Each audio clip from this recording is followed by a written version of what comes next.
Let us remain standing just a moment. Being that this is a Sunday afternoon, I'm sure you're all filled with the glory of the Lord from being out in the services today in different churches and these fine pastors like we have here in Phoenix. No doubt fed your soul greatly.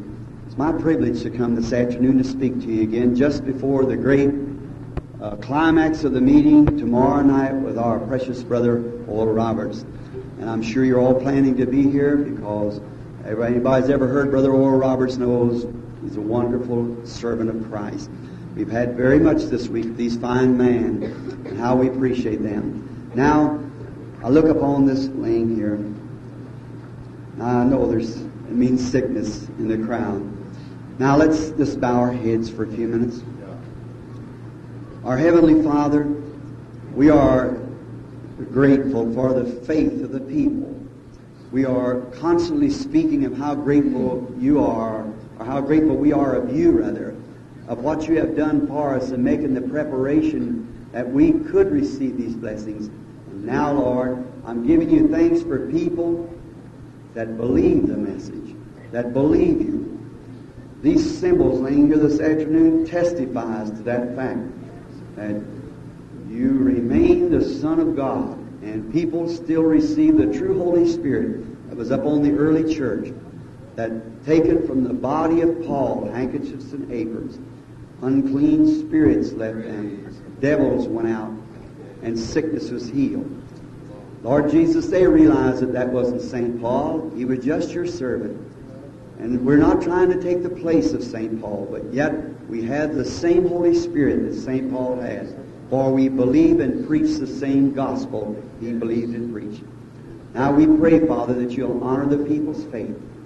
Grant this afternoon that you will continue to pour your blessings out upon us. Heal the people. These little hoods and little stockings and handkerchiefs that goes to the needy.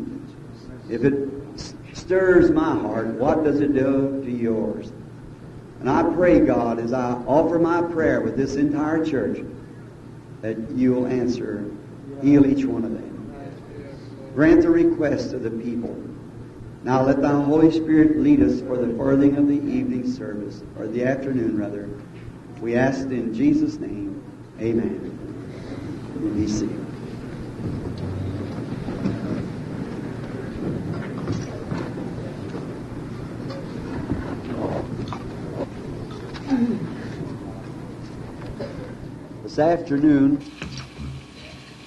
Je veux me dépêcher parce que je sais que vous êtes tous fatigués à cause du temps. Merci, monsieur. À cause du temps déjà passé à l'église aujourd'hui. Je veux cependant prendre un moment pour exprimer ma gratitude à frère Demos Shakarian. Brother Carl Williams and their fine wives, for all the rest of the members of this great group of interdenominational brothers, the chapter man and all the laity and you people here from the different churches, the pastors, Brother Shores and Brother Outlaw and Brother Fuller and so many of the fine ministers here to have this privilege of meeting. I haven't met them just once or twice and shook their hands, some of them. Wish I had time to be with all of you. The meeting just prior to this, when we all gathered together, goes to show a union of fellowship. Whether it's in your church or not, you're interested in the body of Christ. Now, I appreciate that. About 16, 17 years ago when I made my first visit to Phoenix, this would have been totally impossible. But I've lived to see the day.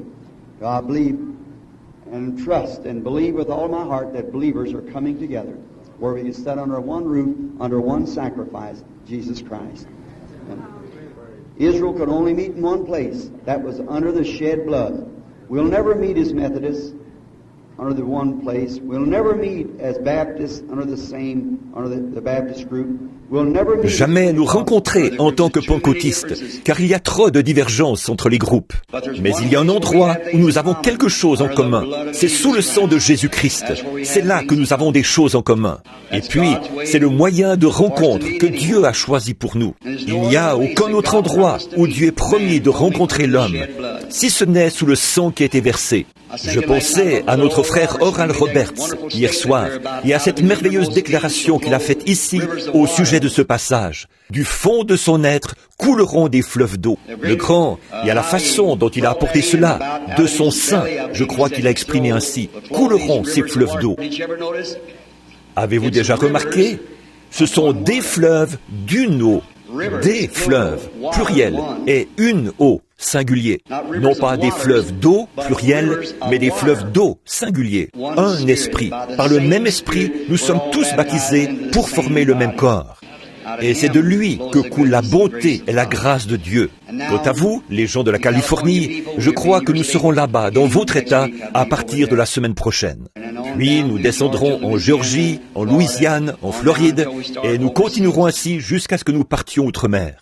Que le Seigneur vous bénisse abondamment. J'ai bien apprécié les petites dames qui ont joué de la musique et ces hommes remarquables dont j'ai fait la connaissance. Ce nouveau frère, le frère Salomon King, peut-être que je ne prononce pas correctement, mais je pense au roi Salomon et j'inverse simplement. Ça, c'était en ce temps-là. Maintenant, il s'agit d'un autre roi, c'est juste. D'un fils de roi, en tout cas, c'est juste. Un fils de roi. Non pas d'un roi, mais du roi. Et lorsque je regarde ceci, ça me rappelle ce qui est arrivé au Mexique, dans la ville de Mexico, il y a quelques années. Nous étions là un soir. La veille, un homme aveugle, complètement aveugle depuis bien des années, était venu sur l'estrade. J'ai regardé ses pieds. Je me tenais là, vêtu d'un bon complet, portant une paire de chaussures, et je regardais. Lui était aveugle, n'avait pas de chaussures, et son pantalon était en lambeaux. Il avait attendu sous la pluie pendant... Il y avait peut-être 30 000 personnes, ou plus, qui se tenaient là sous la pluie, appuyées les unes contre les autres, sans pouvoir s'asseoir. Elles étaient là depuis tôt le matin, à attendre la réunion du soir. Et cet homme aveugle avait recouvré la vue. Et le lendemain soir, sur l'estrade, il y avait des tas mesurant à peu près 2 fois ce banc, si c'est le nom qu'on donne à cela. Des tas qui faisaient presque la hauteur de ce rideau suspendu là. Des tas composés de vieux châles et de vestes que les gens avaient portés et qu'ils avaient jetés là-haut, simplement afin que nous puissions les toucher. Et bien sûr, la plupart d'entre eux étaient catholiques, là, dans la ville de Mexico. Et j'ai réussi à y entrer, le premier protestant qui soit jamais allé, sur invitation des forces armées. J'avais été invité par le général Valdivia, notre cher ami, des hommes d'affaires du plein évangile. Et je me souviens que ce soir-là, un cri est venu de l'extérieur. Mon fils est venu vers moi et m'a dit « J'ai au moins 150 huissiers postés là et n'arrive pas à retenir une petite femme de langue espagnole, portant un bébé mort, qui est décédé ce matin. Il a dit, il n'arrive pas à empêcher cette femme d'entrer. Elle leur grimpe sur le dos et tout. Et j'ai dit, tu n'as qu'à affecter plus de gens au maintien de l'ordre. Il a dit, oui, mais je n'ai plus personne à ma disposition. Je lui ai dit, alors donne-lui une carte de prière. Il a dit, je n'en ai plus une seule. Elles ont toutes été distribuées. J'ai dit, frère Moore, allez donc prier pour elle, puisque de toute évidence, elle ne me connaît pas. Allez donc prier pour elle. Et moi, je vais tâcher, d'ici quelques minutes, de prier pour tout ce tas de vêtements. Et tandis que je me tenais là, je regardais au-dessus de l'auditoire comme ceci. Et devant moi apparut un petit bébé mexicain, sans dents et tout souriant. Il était là droit devant moi. J'ai dit, 1 minute, frère Moore. Ils m'amenèrent le petit enfant. La petite dame entra et se jeta par terre. Elle tenait un crucifix. Par l'entremise d'un frère qui me servait d'interprète, je lui fis dire de se lever. Et j'ai dit, frère Moore, je ne sais pas si c'est de cela qu'il s'agit ou pas, mais je viens de voir en vision un petit bébé se tenant devant moi et qui souriait. Elle l'avait recouvert d'une petite couverture rayée bleu et blanc, complètement trempée. Il pleuvait tellement. Il était environ 10 heures du soir et le bébé était décédé dans le cabinet du médecin ce matin-là vers 8 ou 9 heures. Une pneumonie l'avait emporté. Et elle avait donc attendu là sous la pluie. Ses cheveux lui tombaient sur le visage et c'était une ravissante enfant. Elle devait avoir une 20aine d'années et c'était probablement son premier bébé. Et le petit enfant était mort. Et je posais simplement mes mains sur lui et je dis, Seigneur Jésus, je ne comprends pas ceci. Mais d'après cette vision que j'ai eue, à peine avais-je dit cela qu'il s'est mis à gigoter et à crier. Le petit enfant était vivant. Et j'ai demandé à frère Espinoza. Combien connaissent Espinoza, le frère Espinoza? C'est lui qui est allé faire des recherches jusqu'au cabinet du médecin. Il a découvert que c'était vrai, voyez-vous. Le bébé était bien mort ce matin-là. il a signé l'acte de décès.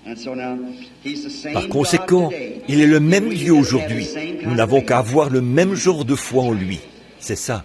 Notre Père Céleste envoie parmi nous aujourd'hui la foi que possédait cette petite Mexicaine. Elle avait vu cet homme aveugle être guéri le soir précédent. Tandis qu'elle se tenait là avec son bébé, exposé à ce vent froid, celui-ci attrapa une pneumonie. Et tôt le lendemain matin, il est mort dans le cabinet du médecin. Sa première pensée fut celle-ci. Si Dieu peut guérir des yeux aveugles et révéler le secret du cœur, c'est toujours la parole de Dieu. Car la parole de Dieu discerne les pensées qui sont dans le cœur.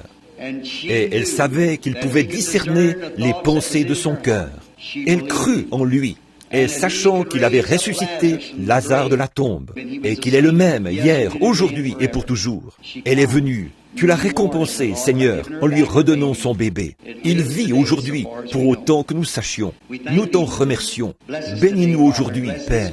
Bénis aussi les gens dont les mouchoirs et les vestes se trouvent ici. Et puisse ton Saint-Esprit venir maintenant et nous transmettre la parole de Dieu.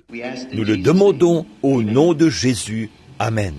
Je sais que vous avez une réunion juste dans quelques instants, vers les 17 heures, je crois. D'habitude, cela ne me donnerait pas même assez de temps pour me mettre en route, mais je pense avoir changé maintenant ma manière de faire. J'ai fait de grands efforts cette semaine, en plus de ce mal de gorge, ce qui a peut-être concouru au bien. L'autre jour, je disais aux gens que je m'étais procuré un postiche, mais que j'avais honte de le porter, parce que j'avais tellement crié après les femmes au sujet de leurs cheveux. C'est le phénol qui a provoqué la chute de mes cheveux. Et l'autre soir, ils ont ouvert cette porte, ce qui a créé un petit courant d'air, et je ne pensais pas pouvoir revenir aujourd'hui. J'ai dit, si Oral Roberts est ici, il peut me remplacer s'il le désire. Il n'est pas encore arrivé. Aussi vais-je lire l'Écriture. Priez pour moi. Je désire lire dans Matthieu au chapitre 27 à partir du verset 11. Maintenant, écoutez attentivement la lecture de la parole, parce que ma parole est une parole d'homme. Elle faillira, mais sa parole ne peut pas faillir. Donc, écoutez bien tandis que nous lisons.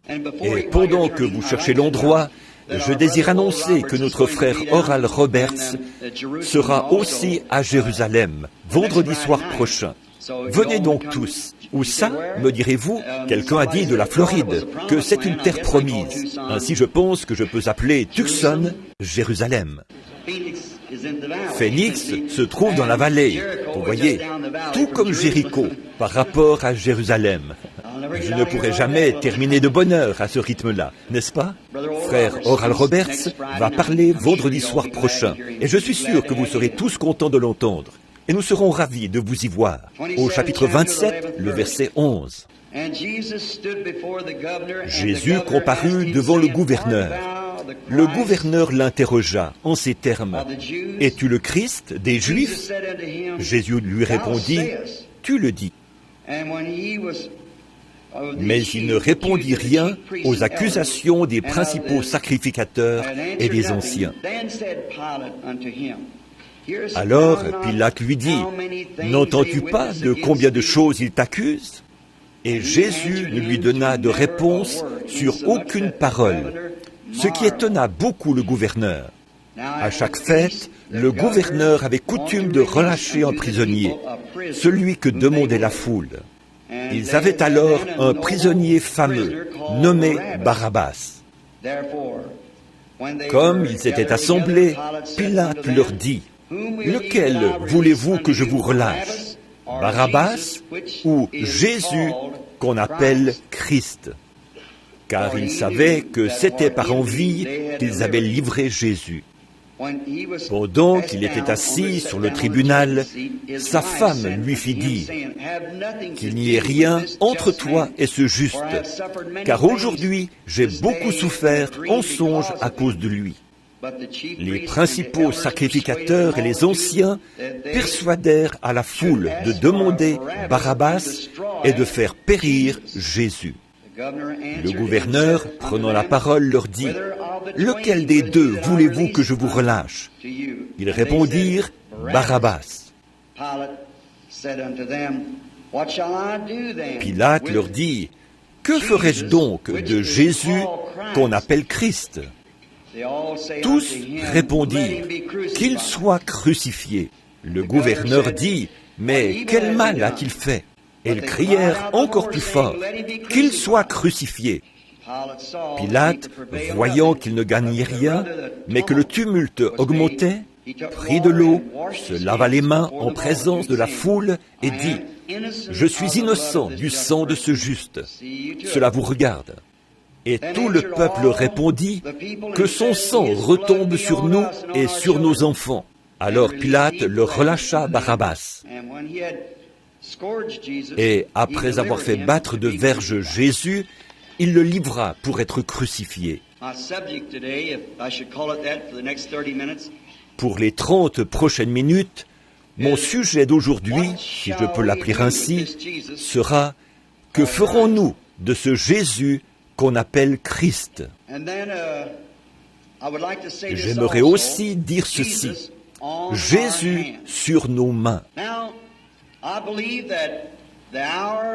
Je crois que notre scène s'ouvre à peu près à l'heure du lever du jour, dans le prétoire de Pilate.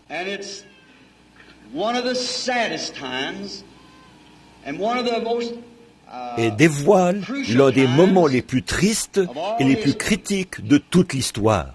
L'erreur la plus regrettable que l'Église, de toute son histoire, ait jamais commise. Elle venait tout juste de la commettre. Et maintenant, l'affaire avait été remise entre les mains du gouverneur de l'État. À la fois l'Église et l'État étaient concernés parce qu'ils étaient un peuple choisi par Dieu, appelé à être ses serviteurs, et que la nation était censée être dirigée par les lois de Dieu. Or, l'Église avait rejeté son Messie. Bien qu'il fût si bien identifié devant eux, ils préférèrent rester avec les traditions des anciens de ce temps-là, plutôt que de croire la parole ointe et confirmée que Dieu leur avait promise et dont il avait annoncé la venue des centaines d'années auparavant. L'avez-vous remarqué? Il avait aussi été prédit qu'ils seraient aveuglés. Ils ne pouvaient pas comprendre qu'ils puissent être aveuglés, mais ils l'étaient. Ils avaient donc commis leur grande erreur. Et c'est en ce jour qu'ils en apportèrent la démonstration finale. Et maintenant, c'était entre les mains du gouvernement. C'était maintenant au tour du gouvernement de faire son choix. Les églises l'avaient déjà rejeté. Bien que Dieu eût parfaitement démontré qu'il était leur Messie. Maintenant, je désire prendre juste quelques instants avant que nous entrions dans le texte et que je prenne les notes que j'ai inscrites ici à ce sujet. Comment ces gens ont-ils pu manquer de voir cela? D'abord, l'Écriture le dit clairement, ils étaient aveugles. Mais il était difficile de leur faire comprendre qu'ils étaient aveugles. Tout aussi difficile que ça l'est aujourd'hui. Alors que la Bible nous dit que cette génération est nue, misérable, pauvre et aveugle, et ne le sait pas. Ça, c'est l'Écriture. Maintenant, si vous nous dites à nous, Américains, que nous sommes aveugles, nous vous répondrons tout de suite que vous ne savez pas de quoi vous parlez. Mais je vais vous faire participer à un procès cet après-midi pour voir si, oui ou non, nous sommes aveugles. Jésus passe en jugement cet après-midi et son sang se trouve sur nos mains. Nous voulons maintenant voir ce que nous allons faire à ce sujet. Ferons-nous, sans réfléchir, la même erreur qu'ils ont faite alors? Remarquez ce qui est arrivé. Il avait été clairement identifié et avait rempli la fonction que Dieu avait dit qu'il remplirait en tant que Messie. Cela ne faisait aucun doute, car il était né comme Dieu avait dit qu'il naîtrait, il avait été rejeté comme Dieu avait dit qu'il serait rejeté, il avait prouvé qu'il était bien le Messie, parce que le Messie était Dieu. Le mot Messie signifie celui qui est oint. Et il était oint de la plénitude de la divinité corporellement. Celle-ci habitait en lui. Il n'était pas simplement un prophète, bien qu'il fût un prophète, mais il était plus qu'un prophète. Il était la divinité habitant corporellement dans un être humain appelé le Fils de Dieu. Dieu le Père avait couvert une vierge de son ombre et avait créé dans son sein une cellule de sang qui produisit le Fils de Dieu, dans lequel Dieu tabernaclait. Et il s'est identifié devant eux comme celui qu'il déclarait être. Quoiqu'il ne leur ait jamais dit ouvertement « Je suis le Fils de Dieu ». Non, non. Cela, ils devaient le croire. Il a dit « Mes œuvres témoignent de qui je suis ». Il leur a ordonné de regarder dans les Écritures pour voir dans quel jour il vivait. C'est alors qu'ils sauraient ce qu'il était. Je pense qu'il serait judicieux, comme nous voyons approcher le temps d'un nouvel exode, de faire ceci. Je pense que nous devrions regarder et sonder les Écritures lorsque nous voyons surgir quelque chose. Nous remarquons qu'alors l'Église avait pris sa décision. Elle ne voulait rien avoir à faire avec lui. Pourquoi? Alors que la parole l'avait correctement identifié et que ses œuvres témoignaient qu'il était le Messie. Quelle chose terrible, quelle erreur capitale cette Église avait faite. Et je me demande s'il serait possible que nous fassions cette même erreur. Ils avaient reçu leur dernière chance de voir ce qu'il était et de l'accepter. Or, vous n'aurez pas toujours l'occasion d'accepter ce que Dieu envoie. Voyez-vous, sa patience finit par s'épuiser. Et alors, vous franchissez la ligne de démarcation entre la grâce et le jugement. Il ne reste plus que le jugement quand la patience de Dieu finalement arrive à son terme. Mais l'occasion leur avait été offerte. Ils l'avaient vu s'identifier. Ils l'avaient vu au puits avec la femme. Lorsqu'il lui avait dit qu'elle avait 5 maris, ils avaient vu Nathanaël venir vers lui, après que Philippe fut allé chercher Nathanaël pour l'emmener en sa présence. Et Jésus lui parlait et lui dire exactement qui il était et d'où il venait. Dire aussi à Simon-Pierre qui était son père, quel était son nom. Et il n'avait pas eu de prophète depuis des centaines d'années. Et même cette petite prostituée reconnut la parole de Dieu. Elle ne s'était pas embarquée dans quelque chose. Son esprit n'était pas, comme nous pourrions l'appeler, si vous me permettez l'expression, déboussolé, courant ici et courant là. C'était un esprit vierge de ce côté-là. Elle dit, nous savons que le Messie vient et sait ce qu'il fera. Et lui répondit, je le suis. Et rapidement, elle courut dire aux hommes de la ville, venez le voir, c'est lui le Messie. Eh bien, les éducateurs et les gens de ce temps-là ne pouvaient pas voir cela. Voyez-vous, c'est difficile à comprendre si on ne connaît pas les Écritures. Mais l'Écriture a dit qu'ils étaient aveuglés. Ils étaient bel et bien aveuglés. Voici qu'ils ont choisi, plutôt que ce charmant Jésus, nous entendons ce cri, crucifie-le. Pilate dit, que ferai-je donc de ce Jésus qu'on appelle le Christ? Ils dirent, fais-le mourir, crucifie-le. Lequel vais-je vous relâcher, Barabbas ou Jésus? Et ils commirent la faute inconcevable de choisir un meurtrier au lieu d'un dispensateur de la vie. Au lieu de celui qui s'était identifié comme donnant la vie, ils choisirent un meurtrier, identifié comme quelqu'un prenant la vie. Quel contraste!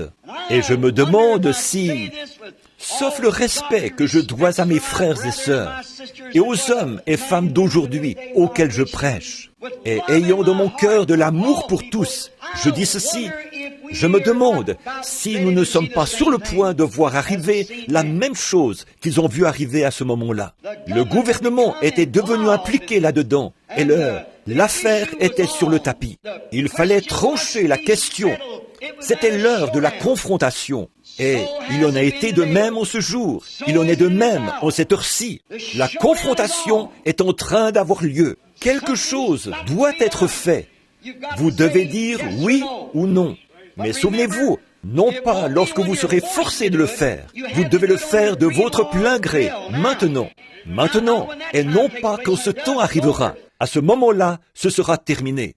Maintenant, c'est peut-être maintenant, le dernier jour, où vous aurez l'occasion de faire un choix. Vous ne pourrez pas le faire alors. Vous aurez déjà reçu cela. Ce sera trop tard à ce moment-là. Vous devez le faire maintenant. N'attendez pas jusqu'à la dernière minute, parce que le bateau partira sans vous et les portes seront fermées. Bien des gens seraient entrés dans l'arche, s'ils l'avaient pu, quand la pluie s'est mise à tomber. Mais la question avait été débattue, l'évangile avait été prêché, les signes avaient été montrés. Ce temps était passé, la pluie tombait à présent, le jugement était commencé. Or, il fallait que toute la nation le rejette, étant donné qu'elle était appelée, comme nous le dirions aujourd'hui, une nation chrétienne, tout comme cette nation-ci est appelée une nation chrétienne. Par conséquent, puisqu'elle était considérée comme la nation de Jéhovah, comme son peuple choisi, la nation entière devait donc le rejeter. L'Église l'avait déjà rejeté. L'Église l'avait jeté dehors. On ne voulait rien avoir à faire avec lui. Mais maintenant, c'est au tour du gouvernement de s'impliquer. Et c'est de nouveau la même chose. Voilà que c'est de nouveau entre les mains des gens, tandis que les Écritures sont là, identifiant exactement ce que Jésus a dit qui arriverait. Pourquoi notre démarche continue-t-elle à être chancelante en ces heures de ténèbres? Pourquoi nous laissons-nous gagner par cela, alors que nous avons été très clairement avertis? Ce qui est arrivé du temps de Lot, nous le voyons se reproduire exactement. Jéhovah a exposé les faits et nous a dit ce qui arriva du temps de Lot. Vous voyez les messagers qui sont là-bas dans Babylone, essayant de faire sortir Lot? Et vous voyez le message pour les élus, Abraham qui était déjà sorti. Et absolument tout, au nom, à l'endroit et à l'heure près, a été parfaitement identifié. Mais maintenant, c'est entre les mains du gouvernement. C'est maintenant au tour du gouvernement de condamner cela. Et ils le feront. Ne vous en faites pas. C'est une nation chrétienne. Elle doit prendre sa position de chrétienne, si c'est ce qu'elle est. La confrontation est en train d'avoir lieu. Toute la nation devait être amenée en jugement, parce que c'est arrivé vers l'an 70 de notre ère, lorsque le grand général romain Titus a assiégé Jérusalem vers l'an 70, avec son armée venant de Rome. C'est là qu'ils ont payé le prix pour l'avoir rejeté. Aujourd'hui, nous considérons le procès qui eut lieu là-bas, et nous essayons d'en jouer la scène de différentes manières à l'occasion du Vendredi Saint. Nous en parlons et tout. Or, la chose même dont nous parlons, qui est arrivée ce certain Vendredi Saint, est en train de se passer sous notre nez aujourd'hui. Et nos anciens font la même chose qu'eux. Ils font passer cela en jugement d'une manière similaire. Après qu'une parole semblable promise pour ce jour-ci a été confirmée, tout comme elle l'avait été à ce moment-là. Jésus, un simple fils de charpentier, c'est ainsi qu'on le considérait. Il était la parole de Dieu manifestée. Et il était parfaitement identifié parce que les œuvres de Dieu s'étaient manifestées à travers lui et avaient prouvé qu'il était le Messie. Et aujourd'hui, un cas semblable se présente à nouveau. Alors que le Saint-Esprit est venu sur nous en ces derniers jours, qu'il s'est identifié dans notre Église même, et qu'il a démontré les mêmes œuvres qu'il a faites lorsqu'il était ici dans la plénitude sur Jésus-Christ. Il a fait la même chose sur l'épouse. Il fait la même chose, et malgré tout, nous voulons nous en débarrasser. Souvenez-vous, ceci est enregistré sur bande magnétique maintenant, et ces bandes vont dans le monde entier. Pas seulement à Phoenix ici. Je suis présentement en train de parler à la moitié du monde, parce que notre service d'envoi de bandes atteint le monde entier. Remarquez, aujourd'hui nous avons un procès similaire, suite à la même parole identifiée. Hébreux 13:8. Jésus-Christ le même, hier, aujourd'hui et pour toujours. Jean 14:12. Celui qui croit en moi fera aussi les œuvres que je fais. Matthieu 28. Par tout le monde, prêchez la bonne nouvelle à toute la création. Voici encore un peu de temps, et le monde ne me verra plus. Mais vous, vous me verrez, car je serai avec vous et même en vous jusqu'à la fin de l'âge. Jésus-Christ, le même hier, aujourd'hui et pour toujours. Et aujourd'hui, ils n'ont pas choisi qu'un meurtrier, mais un meurtrier de la parole. Un suppôt du tout premier meurtrier. Lorsqu'ils, les apôtres, prêchèrent l'Évangile, puis vinrent ensuite Irénée et de nombreux grands réformateurs et fondateurs, là, dans les âges anciens. Et c'est à Nicée qu'il y eut une fois une confrontation. Ils décidèrent de former une église universelle pour forcer les gens à relever de leur juridiction. Ceux qui ont lu l'histoire de cela savent que beaucoup de vieux prophètes se sont présentés là, enveloppés dans des peaux d'animaux, mangeant seulement des herbes et des choses ainsi. Et ils essayèrent de tenir bon pour cette parole, de tenir pour la parole de Dieu. Mais qu'ont-ils fait pendant ces 15 jours de politique sanglante? Ils décidèrent finalement de faire une église universelle et de greffer du paganisme au christianisme et d'établir cela comme une église universelle. Et aujourd'hui, les protestants se rallient au conseil œcuménique en faisant la même chose, en greffant des traditions d'hommes plutôt que de prendre la parole de Dieu, qui est parfaitement identifiée par le Saint-Esprit et qui démontre qu'il est le même hier, aujourd'hui et pour toujours. L'Église est dans la balance aujourd'hui et elle est trouvée légère. Vous êtes de nouveau dans le prétoire de Pilate. Oui, monsieur. Qu'est-ce que cela fait? Cela fait une image à la bête. C'est un satellite de Rome. Le Conseil œcuménique est en train de forcer et forcera toutes les dénominations protestantes à y adhérer. Et pratiquement toutes sont déjà là-dedans maintenant. Celles du plein évangile et les autres, l'heure arrive où ils devront venir ou bien rester dehors. Et à ce moment-là, lorsque cette contrainte viendra, vous vous serez déjà identifié avec la marque de la bête. C'est tout à fait juste. Qu'est-ce que c'est? Des prostituées protestantes avec leur vieille mère Rome, la prostituée. Apocalypse 17 a dit qu'elle était une mère de prostituées. Exactement, les dénominations protestantes, et qu'elle tenait dans sa main la coupe de la colère de Dieu. Elle la soulevait en guise de toast, de témoignage. Voici ce que nous croyons, et chacune d'elles, voici ce que nous croyons. Voici ce que l'Église doit croire, la parole de Dieu, et que toute parole d'homme soit reconnue pour mensonge. C'est censé être ainsi. Nous ramenons donc Christ à cette grandeur décisive qu'il a vécu dans le prétoire de Pilate. Combien pathétique! Un petit groupe bousculé et laissé de côté, courbant la tête. Les autres dénominations les ont rejetés, les ont refusés, les ont repoussés, et ont dit, n'ayez rien à voir avec cela. Vous feriez mieux de vérifier d'après la parole. Maintenant, nous découvrons que ce conseil œcuménique, qu'est-ce qu'il est en train de faire? La Bible, vous direz, la Bible dit-elle quelque chose à ce sujet? Oui. Ayant l'apparence de la piété, mais reniant ceux qui ont fait la force.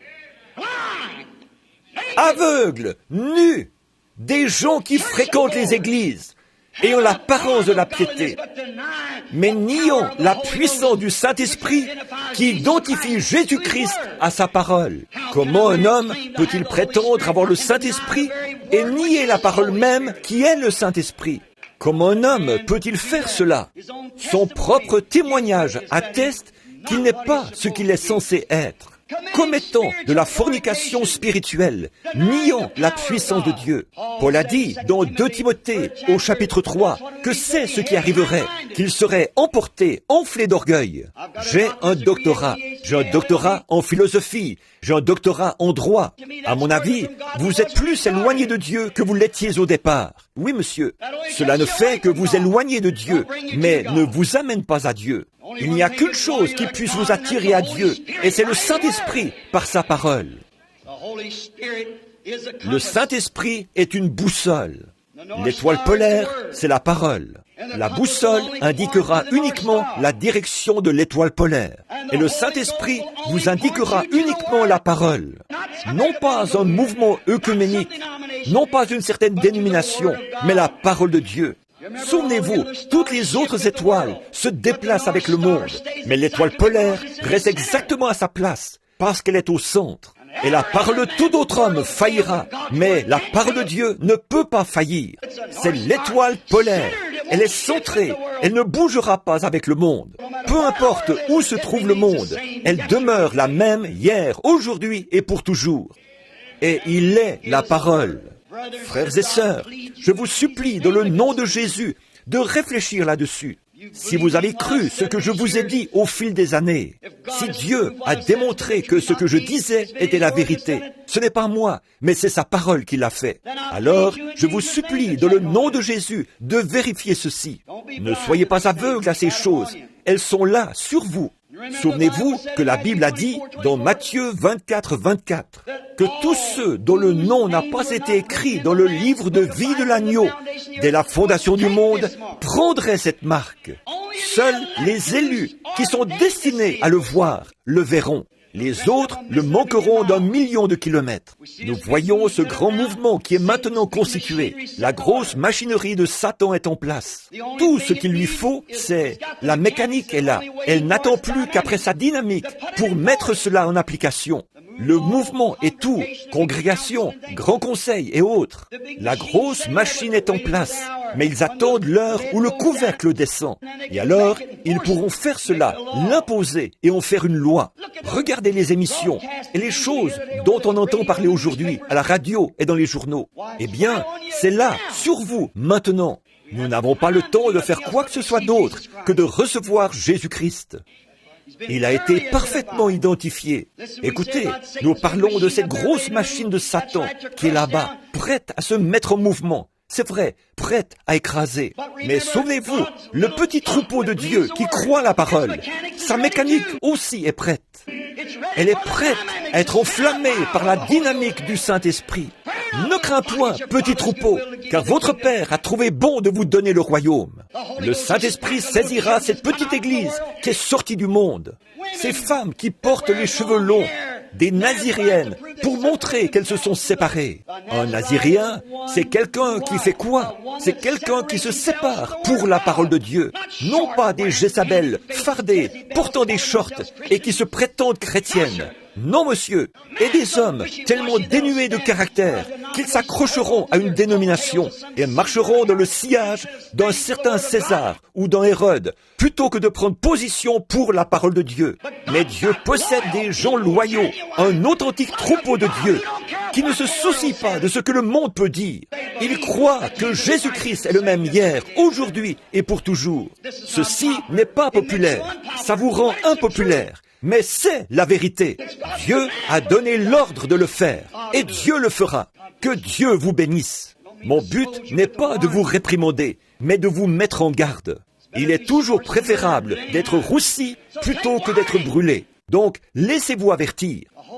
Le Saint-Esprit parle en ces derniers jours. Tous ceux qui sont inscrits dans le livre y échapperont. Nous découvrons donc que le petit troupeau est prêt pour la dynamique qui le fera monter dans les cieux afin d'échapper à toutes ces tribulations. Quelqu'un a dit, tandis que je parlais l'autre jour, il a dit, « Frère Branham, vous ne croyez donc pas que l'Église passera par la tribulation ?» J'ai dit, je crois que l'Église y passera, mais pas l'épouse. L'Église passera par la tribulation, oui monsieur, mais l'épouse en est affranchie. Elle ira dans l'enlèvement en un instant, en un clin d'œil. Elle sera enlevée à la rencontre de son Seigneur dans les airs, pour le souper des noces.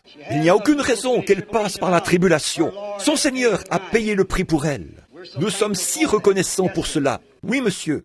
Après le rejet, à la fois de l'Église et de la nation, un seul cri s'est fait entendre. Et le prochain mouvement, c'était « Débarrassez-vous-en ». Voilà le prochain cri que nous avons. L'Église a fermement rejeté le Saint-Esprit. Nous savons que c'est vrai. Oh, des membres sont sortis de partout. C'est là le grand appel. Des presbytériens, des méthodistes, des baptistes, des luthériens.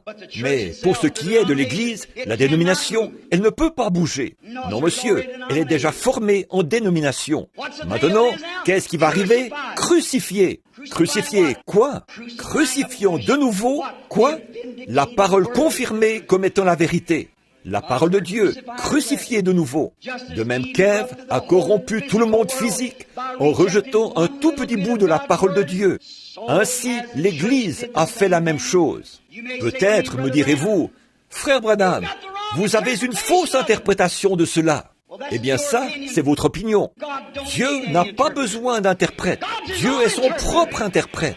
Le problème aujourd'hui, c'est que nous avons trop d'interprètes fabriqués par l'homme. Dieu peut interpréter lui-même. La confirmation par lui de sa parole est l'interprétation. Peut-être que les pharisiens aussi se sont écriés. Nous avons l'interprétation. Et les sadducéens, nous l'avons. Mais Jésus était l'interprétation. Amen. La manifestation de la puissance promise de Dieu révélée est la confirmation. Lisez les Écritures et voyez ce que l'Église est censée être aujourd'hui. Oui, monsieur. Dieu n'a pas besoin d'interprète. C'est ce qu'ils ont fait à Jésus.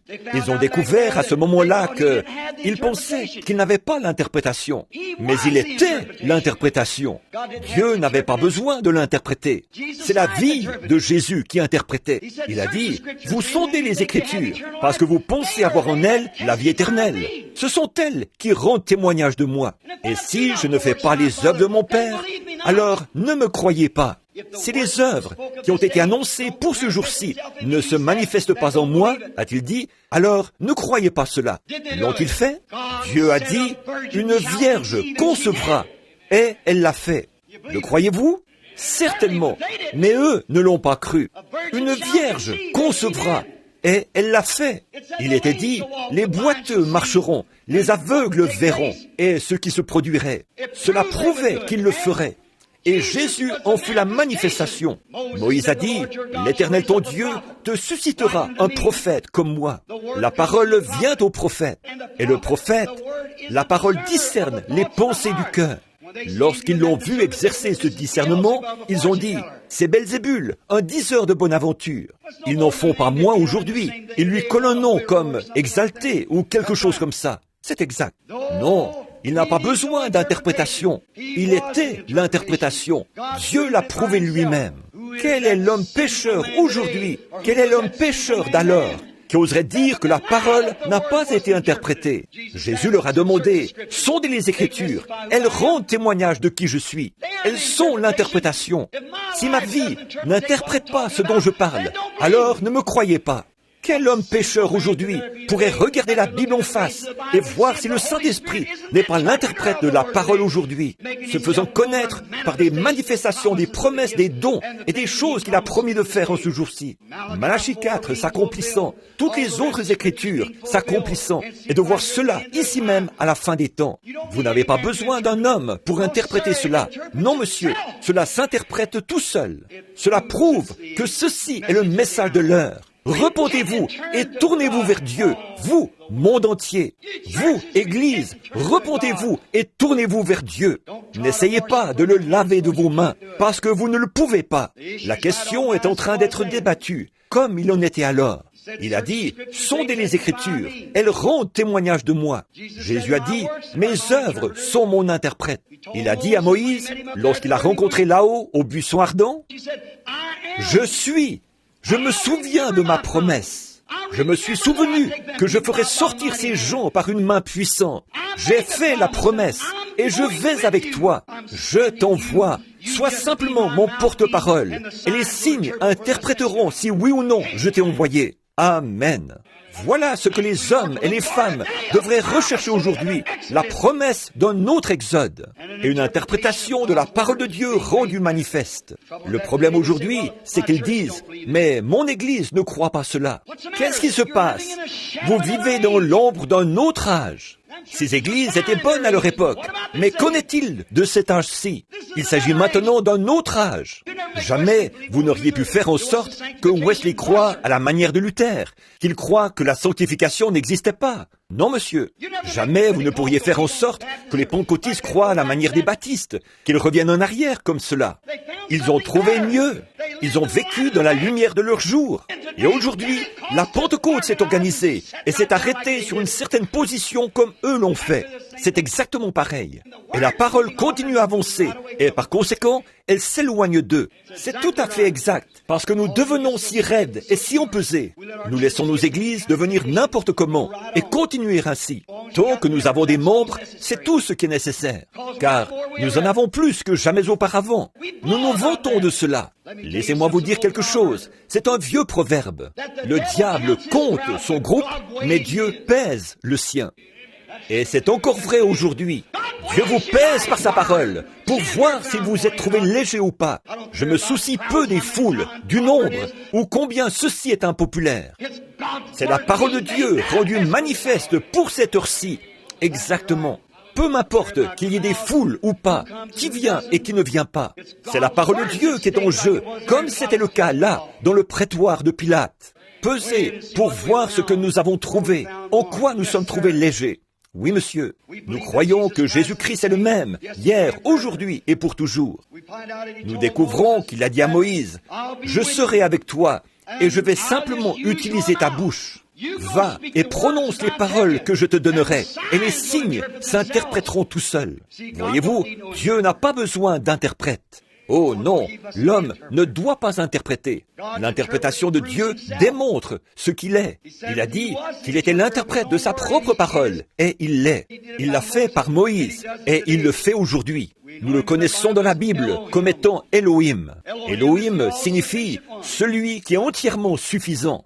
Il n'a besoin des conseils de personne. Il se tient seul. Il est Dieu, et il est la parole.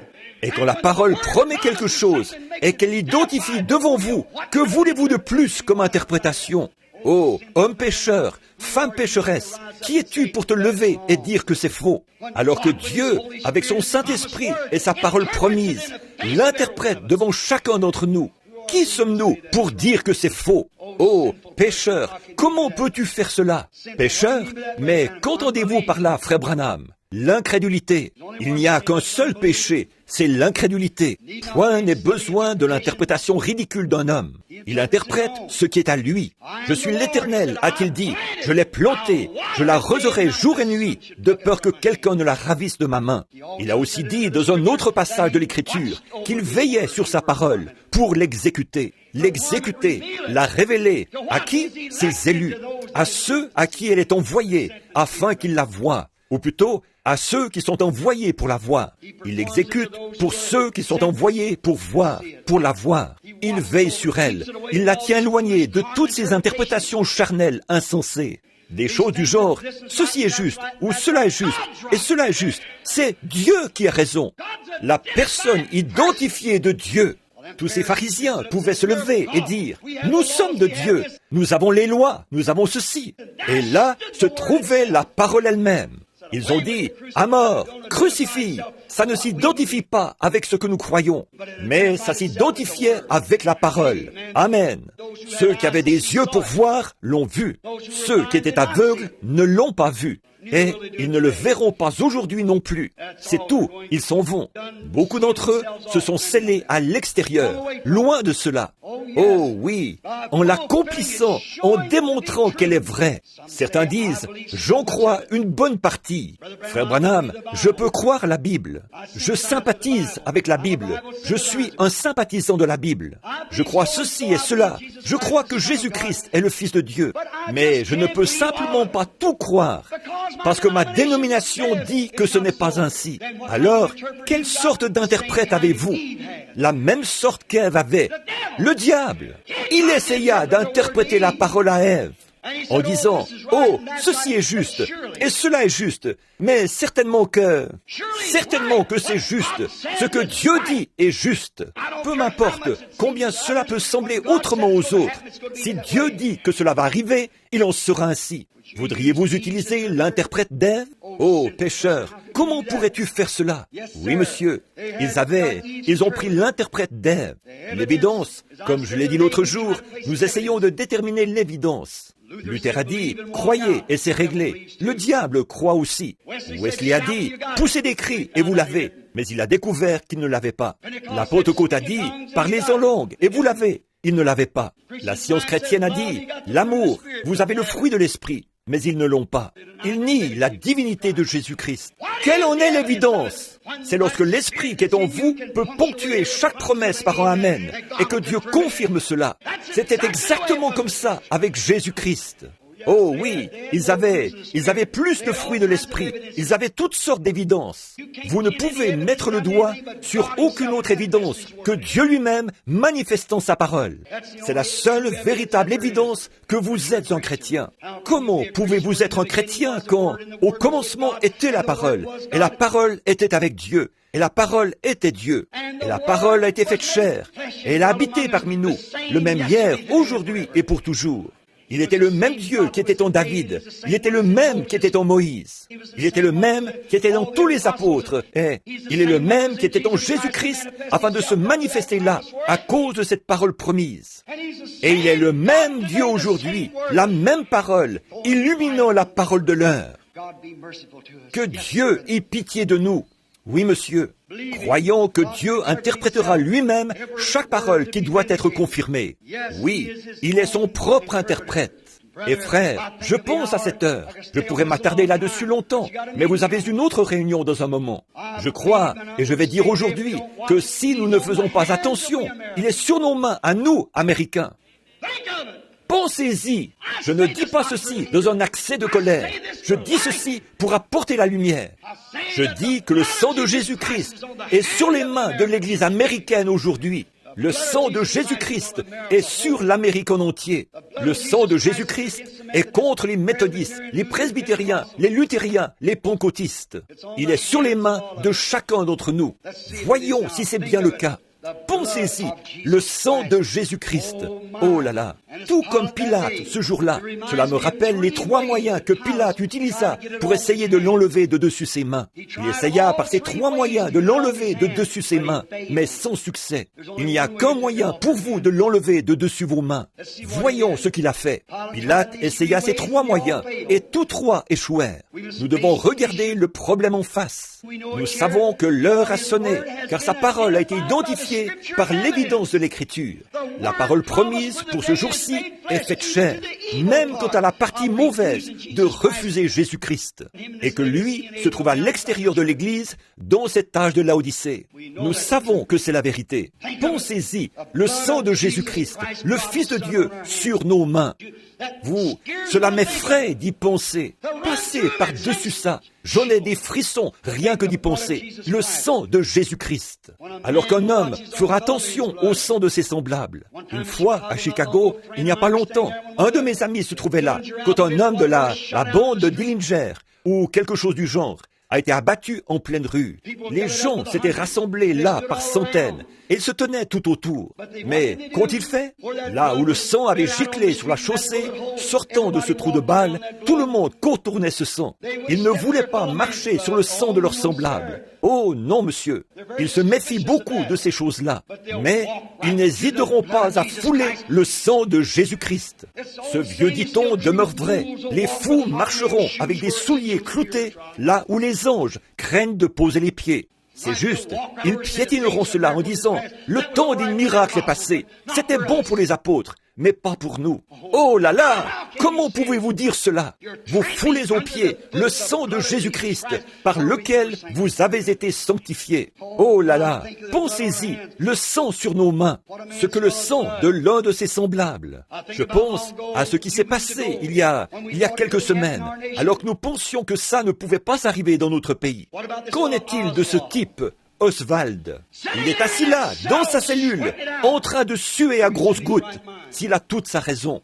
Je pense à l'homme qui écouterait cette bande, ou qui serait présent, assis ici, ou bien ailleurs, qui écouterait le message, et qui l'approuverait, suant à grosses gouttes, sachant qu'il vous faut passer en jugement, et que vous avez à répondre de la parole de Dieu, à répondre du sang de Jésus-Christ, qui vous a été présenté, et qui se trouve sur vos mains, sur nos mains. Remarquez, pour Oswald, assis là, combien terrible cela aurait dû être, ou cela aurait été, ou c'était, j'imagine, de penser qu'il aurait à faire face à une cour suprême courroucée, en colère, devant l'assassinat de leur président.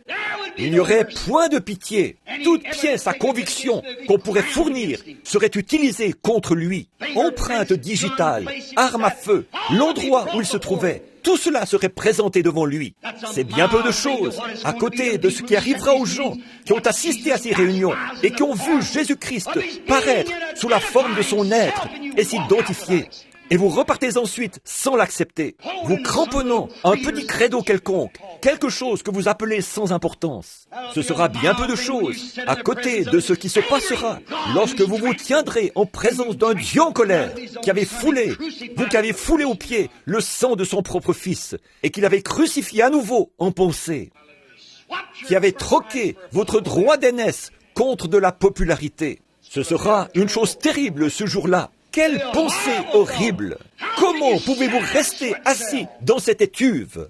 Vous, indigènes d'Afrique, vous, en Australie, en Suède, en Suisse, vous qui écoutez cette bande, comment allez-vous répondre au jour du jugement? Alors que j'ai été dans vos pays et que vous avez vu Jésus-Christ s'identifiant parmi les gens et montrant ce qu'il peut faire. Suer, oh là là, qu'est-ce qu'il a dû suer? Oh, comment a-t-il pu faire cela tout en ayant toute sa tête? À quelle sorte de Dieu courroucé pensez-vous qu'auront à faire ceux qui ont foulé aux pieds le Fils de Dieu et qui l'ont crucifié à nouveau? Remarquez, un pilote, lorsqu'il se prépare à faire décoller son avion, un pilote qui se prépare pour un vol, vérifie tout avant de partir, chaque instrument. Il s'avance sur la piste et là, il vérifie les volets, vérifie les bouchons de réservoir. Il vérifie tout, tous ces instruments, plusieurs fois de suite. Beaucoup d'entre vous ont déjà voyagé en avion. Vous savez que c'est la vérité. Il vérifie chaque instrument. Pourquoi? Il a le sang de ses semblables sur ses mains.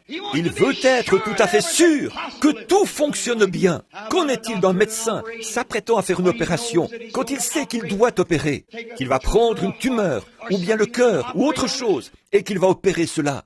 S'il doit opérer votre corps, il vérifiera votre cœur, il vérifiera votre pression sanguine, vous examinera pour voir si vous avez un rhume, il vérifiera l'anesthésique, il vérifiera tout plusieurs fois de suite. Pourquoi? Parce qu'il ne veut pas avoir le sang de son semblable sur les mains. Et si un médecin, un pilote, et ainsi de suite, feront une vérification, que devrait-il en être de l'Église de Jésus-Christ, tandis que nous voyons les choses que nous sommes en train de vivre aujourd'hui? Nous ferions mieux de faire une vérification. Le sang de Jésus-Christ pourrait bien rester sur nos mains. Prenons une chose. Le premier plan de Pilate, c'était « Je ne trouve aucun crime en lui ». Combien on trouve cela parmi beaucoup de bons groupements d'aujourd'hui? Je ne trouve aucun mal à la parole. C'est bien, mais c'était pour les apôtres. La Bible dit qu'il est le même hier, aujourd'hui et pour toujours. Vous dites, je ne trouve rien à redire à cette Bible. Je crois qu'ils ont parlé en langue. Je crois qu'ils ont chassé les démons. Je crois qu'ils ont discerné les pensées. Je crois qu'il y avait des prophètes, mais pas aujourd'hui. Oh, monsieur, homme pécheur, mais qu'est-ce que vous avez? Que se passe-t-il quand Matthieu 28, 24 se présente de nouveau et que vous vous retrouvez avec Hébreux 13:8 sur les bras?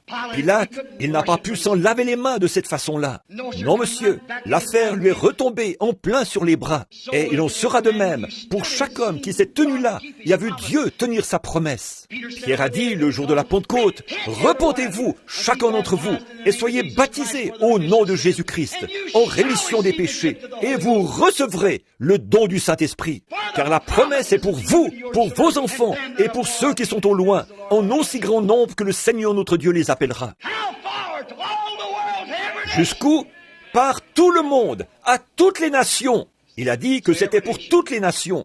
Allez par tout le monde. Il n'est pas encore arrivé jusque-là. Prêchez l'Évangile à toute la création. Ces signes accompagneront ceux qui auront cru. Comment allez-vous faire pour vous laver les mains de cela? Vous ne le pouvez pas. La chose est confirmée et retombe aussitôt sur vos bras. Vous aurez un retour de flamme, comme ce fut le cas pour Pilate. Oh, oui, monsieur, cela revient directement vers vous, lorsque vous voyez l'Écriture identifiée là devant vous. Deuxièmement, pour conclure, nous voyons cet autre moyen, et ce que Pilate essaya de faire, c'est ce que font les gens aujourd'hui, c'est-à-dire de refiler l'affaire à ces Hérodes et à ces Césars. Beaucoup de braves prédicateurs aujourd'hui, épiscopaux, presbytériens, luthériens, baptistes, pentecôtistes et ainsi de suite, rejetteront la responsabilité sur autrui en disant « Ce sont mes quartiers généraux qui ne veulent pas me laisser le faire ». Cela a produit un retour de flamme. Et c'est en train d'en produire un de nouveau aujourd'hui. Je ne pose pas la question aux assemblées de Dieu, aux unitaires, à l'Église de Dieu, à l'Église méthodiste, baptiste, presbytérienne. Mais je vous demande à vous, en tant qu'individu, que faites-vous du sang de Jésus-Christ? Que ferons-nous de cette parole de Dieu ointe qui est juste devant nous aujourd'hui, que nous savons devoir être le Christ, la promesse de l'heure? Qu'en ferez-vous? Non pas ce que votre Église en fait. Votre César, votre Hérode n'ont rien à voir.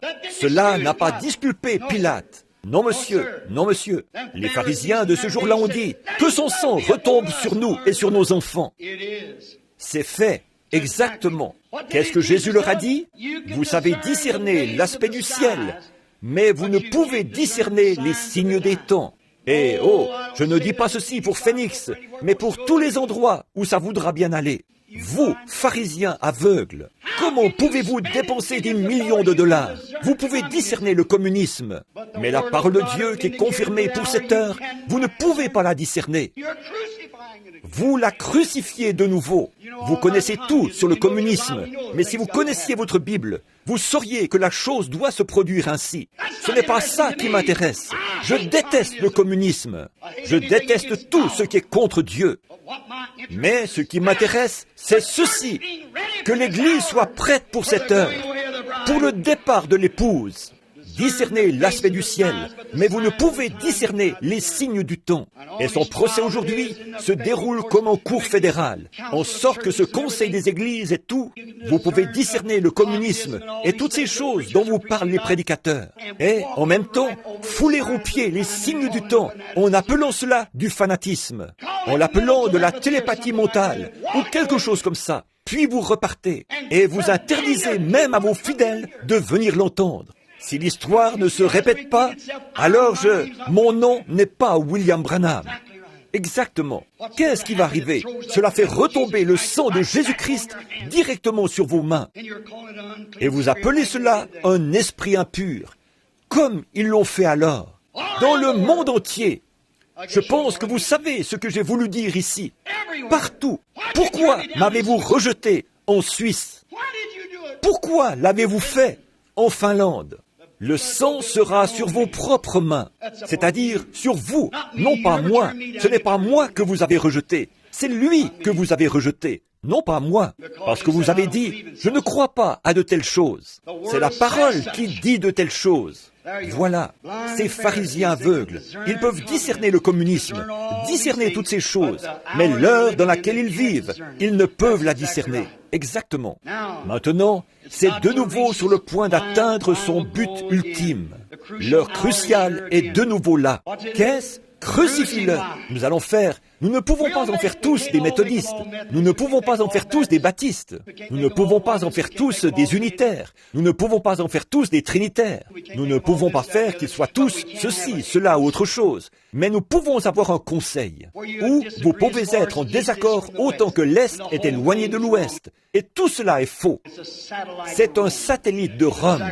Exactement.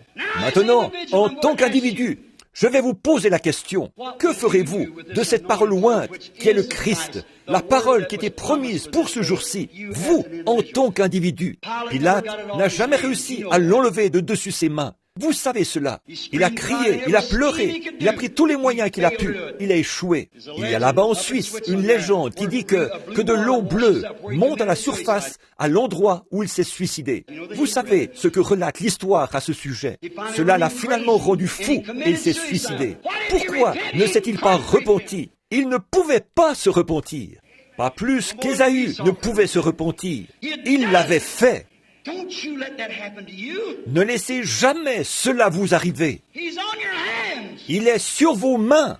Les œuvres sont accomplies. La Bible est prêchée. Le Saint-Esprit a identifié cela. Je mets au défi n'importe quel pécheur d'oser dire que ce n'est pas le cas. Le Saint-Esprit, en ces derniers jours, Et les paroles qui ont été prononcées ont dit que cela arriverait. Et le voici, droit devant nous. N'essayez pas de le faire. Ne laissez pas votre fin être comme celle de Pilate. Non, il aurait dû l'accepter dans son cœur. La seule façon de l'enlever de dessus vos mains, c'est de le prendre dans votre cœur. Oh, ne faites pas cette même erreur. Écoutez, Hébreux 10 dit ceci.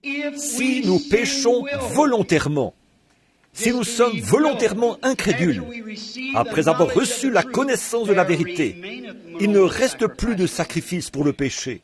Si vous péchez volontairement, après que cela vous a été identifié, et qu'ensuite vous le rejetez, il n'y a absolument plus aucune chance pour vous de vous repentir. Attendez une minute, j'ai noté ici quelque chose que j'aimerais vous apporter avant de terminer. Comme les espions en route vers la terre promise, ils étaient dans un exode, en sortant d'Égypte. Ils étaient sortis par une parole promise de Dieu.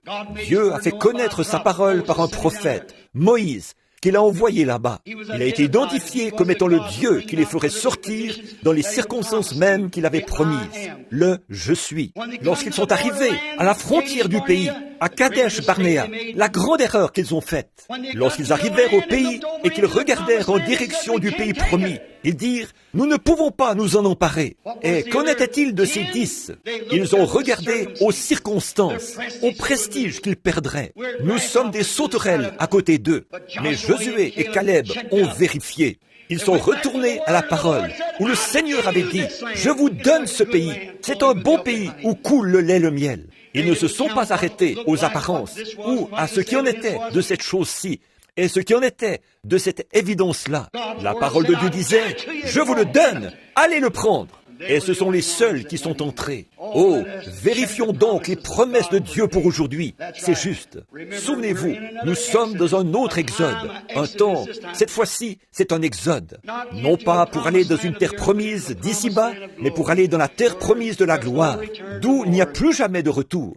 Gloire à Dieu, nous y serons.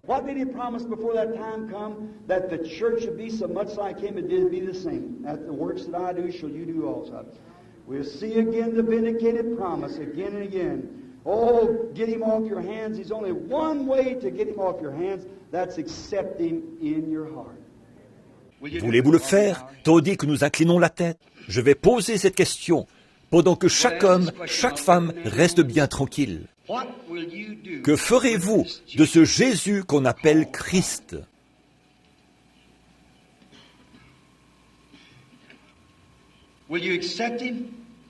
L'accepterez-vous?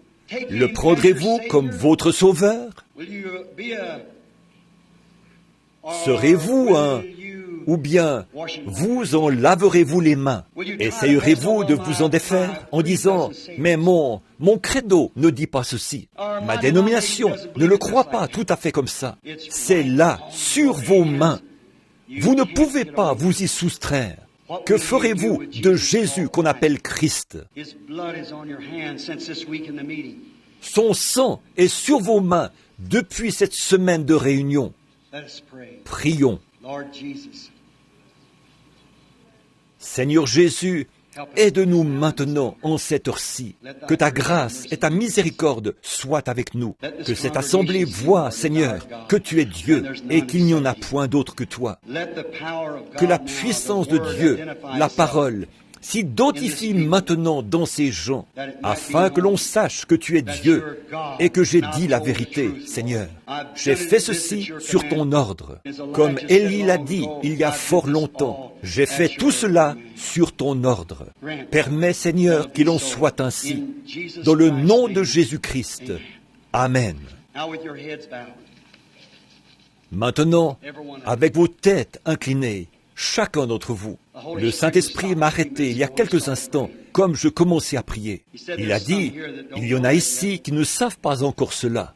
Dans ce cas, puisse le Dieu du ciel ne vous laisser aucune échappatoire. Puisse-il alors faire retomber cela sur vos bras aujourd'hui. Vous, les gens malades, qui êtes ici, je n'ai encore jamais fait ceci à une réunion des hommes d'affaires. Vous, les gens malades, qui croyez Dieu et qui croyez avoir la foi pour toucher son vêtement.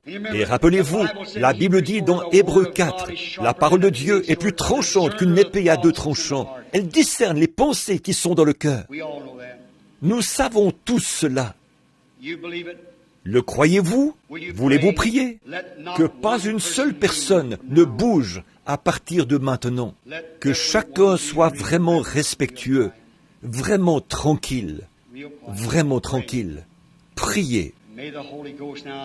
Et puisse le Saint-Esprit nous conduire maintenant dans ce qu'il faut faire et ce qu'il faut dire, car nous sommes maintenant arrivés à cette heure cruciale.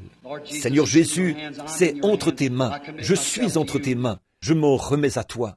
Fais retomber cela sur leurs bras, Seigneur, renvoie-leur la balle. Assurément, ton grand Saint-Esprit me dit ce qui est juste et ce qui est faux ici.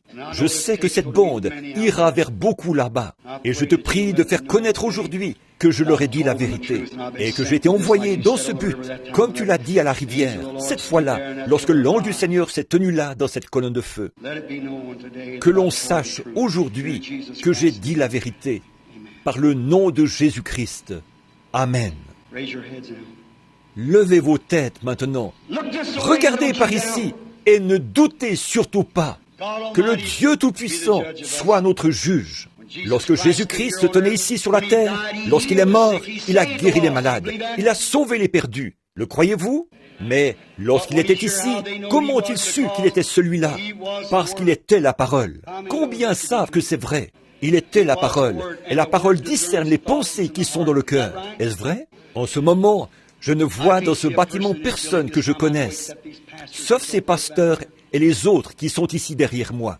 Ou alors, si Frère Robert est ici, je pense que je vais lui demander de commencer une ligne de prière. Est-ce que Frère Robert est là quelque part? Il n'est pas ici. Très bien. Mon ministère suffira pour cette fois-ci. Je vous présente cela comme un défi, au nom de Jésus-Christ, de me croire. J'ai dit la vérité à propos de la parole. Croyez que ce que j'ai dit est la vérité. Allez-vous le faire? Qu'il en soit ainsi, Seigneur, qu'il en soit ainsi. Il y a un homme assis juste ici. Je veux que vous tourniez les yeux de ce côté. Ne pouvez-vous pas voir cette lumière qui se tient là? Il y a un homme qui est assis là, qui me regarde et qui est en train de prier. Il souffre d'ennui pulmonaire et d'un état de faiblesse. Ne le manquez pas, monsieur. Monsieur Carr, levez-vous et acceptez votre guérison. Jésus-Christ vous guérit. Je n'ai jamais vu cet homme de ma vie. Il y a un homme là derrière, c'est quelqu'un de très bien. Lui aussi était en train de prier. Mais quel est son problème à lui? Eh bien, cet homme-là souffre des yeux. Il a une tumeur du côté gauche. Son nom est Monsieur Bartlett. Croyez. Est-ce juste, monsieur? Suis-je un inconnu pour vous? Faites signe de la main. Nous sommes tout à fait inconnus. C'est juste. Que Dieu vous bénisse. Croyez, vous serez guéris. Vous croyez. Pourquoi lui avez-vous dit cela? Croyez-vous que je suis son prophète, monsieur? Oui, monsieur. Vous souffrez d'un dérangement spirituel. Vous êtes un peu contrarié côté affaires et autres. C'est exact, c'est exact. Monsieur Carlson, croyez-vous de tout votre cœur que Jésus va régler cela pour vous? Est-ce là votre nom? Est-ce votre situation? Très bien. Vous pouvez avoir ce que vous avez demandé. Amen. Que quelqu'un de ce côté-ci le croie. Amen. Quelqu'un qui possède une authentique foi du Saint-Esprit. Madame Wadroff, je vois, je vous connais. Non, ce n'est pas pour vous. C'est pour ce bébé-là. Et ce bébé-là est votre arrière-petit-fils. Je ne l'ai jamais vu de ma vie, c'est la vérité. Ce bébé souffre d'un problème aux yeux qui était causé par une allergie. C'est ainsi dit le Seigneur. Croyez, madame, vous êtes très malade, vous êtes nerveuse, vous souffrez de l'estomac, vous êtes au bord d'une dépression nerveuse. Croyez-vous que Dieu va vous guérir? Mary, croyez de tout votre cœur, et Jésus-Christ vous donnera votre désir. Il est entre vos mains. Il y a ici une petite dame qui est assise. Elle est en train de prier et regarde droit vers moi. Elle avait la tête inclinée. Elle s'est redressée et m'a regardé. Une brave personne. Vous n'êtes pas d'ici. Vous venez de loin, de New York. Mais si vous croyez que Jésus-Christ va arranger cela, il vous donnera le baptême du Saint-Esprit. Le croyez-vous? Madame Bryan, de New York, croyez de tout votre cœur et vous pouvez recevoir le Saint-Esprit à l'instant même. C'est entre vos mains, mes amis. Le croyez-vous? C'est la parole qui se manifeste elle-même. Croyez-vous que Jésus-Christ est le même hier, aujourd'hui et pour toujours? Je ne connais pas ces gens. Dieu est mon juge. Je ne connais pas ces gens. Jésus-Christ les connaît. Que ferez-vous de cette parole ointe? Ainsi qu'il l'a dit, ce qui arriva du temps de Sodome arrivera de même à l'avènement du Fils de l'homme. Si cette partie-ci est vraie, alors le message que je prêche est vrai. C'est le Saint-Esprit s'occupant lui-même de l'interprétation pour montrer que c'est vrai. Amen. Croyez-le de tout votre cœur. Voulez-vous le faire? Alors levez-vous et acceptez-le au nom de Jésus-Christ. Pendant que le Saint-Esprit est ici, je veux poser mes mains sur les mouchoirs qui sont ici. Levons nos mains vers Christ. Seigneur Jésus, nous te croyons. Nous savons que tu es la vérité, la lumière, la parole. Je pose mes mains sur ces mouchoirs. Je prie, Seigneur Jésus, que ta puissance traverse ce bâtiment, traverse ces mouchoirs et aille sur ces petits paletots et ces manteaux. Et puisse le Saint-Esprit venir sur eux, Seigneur. Accorde-le. Puisse-il être guéri, chacun d'entre eux, car ta parole est vérité. Accorde-le, Seigneur. Je m'adresse maintenant à chaque personne de l'assistance. Que ferez-vous de ce Jésus qu'on appelle Christ? C'est sur vos mains. Ne laissez pas les gens vous dire. Je m'adresse aux gens qui sont à l'écoute de cette bande, aux gens qui sont ici dans l'auditoire. Vous, qu'en ferez-vous aujourd'hui? Pourquoi ne l'acceptez-vous pas? Vous tous, les hommes malades qui sont ici. Vous, tous les hommes ici, qui sont en proie au doute. Et toutes les femmes qui le sont aussi. Pourquoi ne l'acceptez-vous pas comme votre sauveur? Vous ne pourrez jamais le laver de vos mains. Votre credo ne l'enlèvera jamais de là. Le pays ne contient pas assez de potasse des foulons pour l'ôter de là. Il n'y a qu'une chose que vous puissiez faire. C'est de le faire entrer dans votre cœur. Amen. Voulez-vous l'accepter? Alors levez les mains et dites, donnez-lui la louange et la gloire. Père Céleste, ils sont à toi. Ta parole est identifiée. Les gens t'appartiennent. Je te les remets dans le nom de Jésus-Christ. Amen. Levez vos mains maintenant et louez-le. Et je vous le confie dans le nom de Jésus-Christ.